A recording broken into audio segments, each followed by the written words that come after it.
ladies and gentlemen, we now move to District 33. In District 33, we're going to begin with Republican David Johnson. We're still District 33, Republican David Johnson. David's going to come, and David, you have an opening statement. Thank you, Mr. Barcher. I am David Johnson. I'm a lifelong resident of Rapid City. I'm running for the open Senate seat in District 33. Excuse me. I'll tell you a little bit about myself. I am a traditional believer, and I believe in the traditional values of South Dakota. I served as an officer in the United States Air Force, and I swore my life to support and defend the Constitution of the United States of America. So help me God. I am a conservative, supporting Christian family values. I am pro-life. I am pro-marriage. I believe the Pledge of Allegiance is indeed under God. I oppose same-sex marriage. I respect tradition. I embrace the Second Amendment. I am a fiscal conservative, and I'm partial to free enterprise. I've dealt with the onerous government regulations. I've dealt daily with the disincentivizing taxes. I've been navigating my small local business here for a third of a century through those discouraging burdens. We can fix that. I'm educated through 12 grades of Rapid City Public Schools, and I've earned 2 college degrees from South Dakota colleges. I'm a proud Reagan Republican, and I'll be asking you for your support and your vote on June 3rd. Thank you.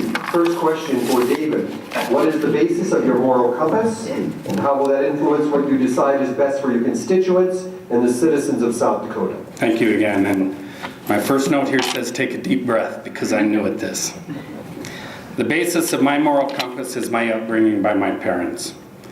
They moved my family of 7 to Rapid City back in 1964 and into a little house on Taylor Avenue. That's just about 2 blocks away from Central High School. I remember how difficult it was as a 5 or 6-year-old to ride my green banana seat Huffy bike with that sissy bar, because every single road in my neighborhood was gravel at that time. While my mom drove us to that evangelical free church, good old E-Free Church at the corner of 12th and Kansas City every single Sunday on those gravel roads. That church and my mom's constant singing about God drove my moral compass straight north. Dad used to put us 5 kids to work in the yard picking up that gravel. Dad aimed my compass needle towards honesty, applied common sense, and a self-respect derived from hard physical work. Straight north again. Dad used to say, Dave, common sense is genius in working man's clothes. God, the E-Free Church, Mom and Dad, and some sore muscles now and then, that's my moral compass. Thank you, David. David, the second question for you tonight. During the 2014 legislative session, 2 pro-life bills were overwhelmingly passed. Would you explain your position as to whether you would consider yourself pro-life, pro-choice, or other, and why? Thank you again for that question, Mr. Barcher. I am pro-life. Let's get some background on this bill, though. The first of the bills was pro-life bill, House Bill 1162. It's known as the Sex-Selective Abortion Bill. This bill prohibits the practice of abortions based on the sex of the fetus. This bill was sponsored by 37 representatives and 19 senators. It passed in both the House and the Senate floors, and it was signed by the governor just 24 days ago. Polls show that sex selection abortions are opposed by more than 86% of Americans. And let me assure you that I am counted in that 86%. Frankly, I don't know where one would find an American who is in that 14% that would stand in favor of such a thing. I abhor what seems to be today to be a worldly trend where there's such little value, so little regard, and so little compassion for human life. But sex-selective abortions do happen, and they happen in America. The organization that is hosting this forum and myself feel it should be, as it is now, illegal to abort a child because he or she is a girl or a boy. Indeed, I want to be very clear, I am pro-life.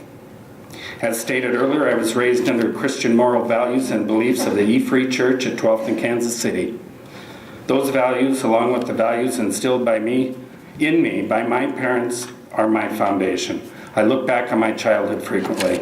I cherish my childhood where my parents imparted into me and my siblings their humble Christian beliefs. My mother is in this room. Thank you again, Mom. My wife Karen and I have done our best to instill those same beliefs into our 3 daughters. I am pro-life. My wife Karen is pro-life. We are a pro-life family. And I thank you for letting me be very, very clear on this issue. Thank you. Join me in thanking David Johnson.